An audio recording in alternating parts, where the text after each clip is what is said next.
Hi! Masaganang buhay at magandang araw po sa inyong lahat. Nandito po ngayon sa Green Garden. Dito po yan sa Castillejo, Zambales. Nandito po ako sa isa sa kanilang mga greenhouse. Taniman po nila ng lettuce. Meron po silang 10 iba't ibang variety ng lettuce dito po sa Green Garden. Nakakatuwa pong malaman, sabi ko nga, small world. Alam niyo po ba na yung Green Garden ay isa po siya sa supplier ng mga green leafy vegetables sa SM supermarket lang naman po. No? So yung nabibili nyo pong fresh na gulay dyan, nanggagaling po dito sa Green Garden. Tingnan po natin, dito po sa lettuce pa lang po ito. No? Pero yung pambato po nila dito, alam niyo po kung ano? Chinese kangkong at spinach. Yung lettuce, added na lang po yan. Yung kanilang mass production ay yung spinach at kangkong. So papakita ko po sa inyo ang iba't ibang variety ng lettuce na tanim po sa Green Garden. So ayan po, kailang mga tanim na lettuce. Yan. Ito.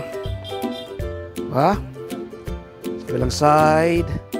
So yan po yung team ng Masaganang Buhay. Nandyan po. Yan. Dinodocuments po. Sila po kasi ang aming tampok this coming Sunday. Kaya invite ko po kayo na manood ng ating TV show na Masaganang Buhay. Yan. Kaganda.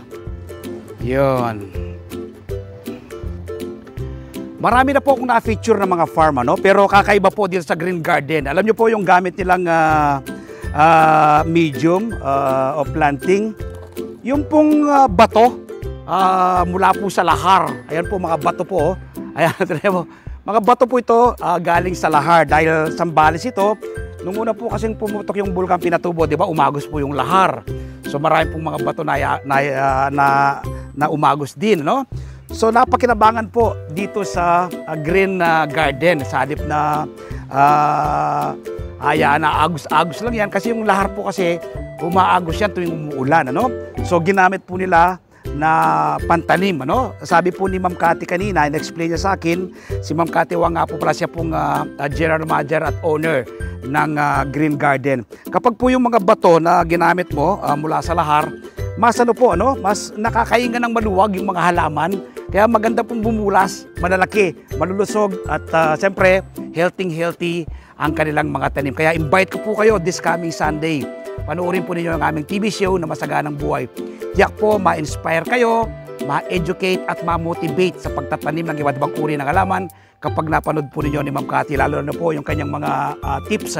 Sabi niya, Sir Mer, dumaan po kami sa trial and error nung una. Marami din po kami negosyo sinubukan pero dito po kami dinala ng Panginoon, sabi ni Ma'am Cathy.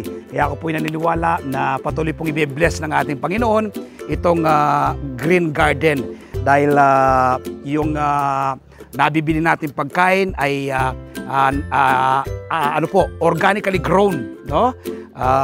Wala pong chemical na pataba, sa halip ay natural and organic. So panoorin po ninyo ang aming TV show Masaganang Buhay this coming Sunday, alas 7 hanggang alas 8 ng umaga. Mapapanood po sa 1PH Signal TV, Channel 1 ng TV5. Mapapanood po sa RPTV, YouTube at Facebook. Kapag araw naman po ng Martes, meron po akong column sa Filipino Star ngayon.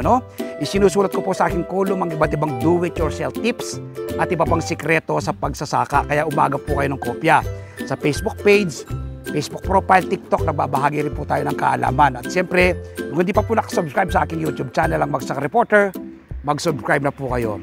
Like and share, click the bell button sa ganun, ma-inform po kayo kapag may mga bago kong video upload, video tutorial, upang ma-share ko po sa inyo ang payaram na talento ng ating Panginoon. Maraming salamat po. Happy farming. God bless.